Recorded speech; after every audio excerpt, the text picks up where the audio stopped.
Still, the technology in the federal government is not what you and I have on our desktops these days. So it's a little behind the times, shall we say. Wow.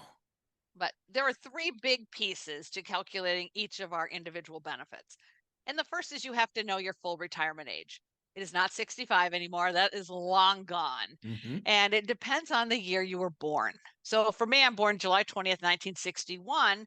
So I will reach full retirement age the month I turn 67, which, good God, it's just around the corner here, Danny. So Oh, wow.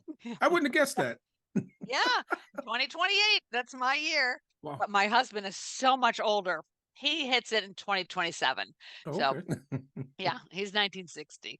So you have to look at the number of months. So anyone born in 1957 really is 66 when the month they reach 66 and 6 more months.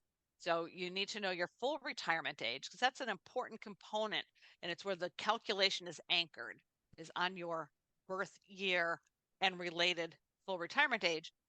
And then what the calculation does, it's looking to see over your entire career, what did you make per month? What was your income per month on an average basis and indexed for wage inflation? And the way Social Security does this is they first make sure you have earned 40 credits, which means you've paid into FICA for at least 40 quarters. Hmm.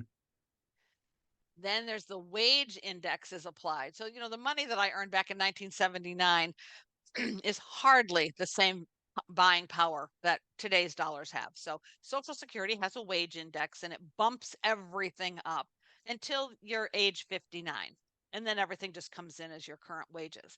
And what they're looking for is across your entire work history, what are the 35 highest years of indexed earnings? So where did you make the most money for 35 years? It doesn't have to be in order. It's okay if you have gaps because they will find the highest 35 years of earnings and they will calculate the average. So you add them all up, and it's millions of dollars that you've Hmm. made on an indexed basis.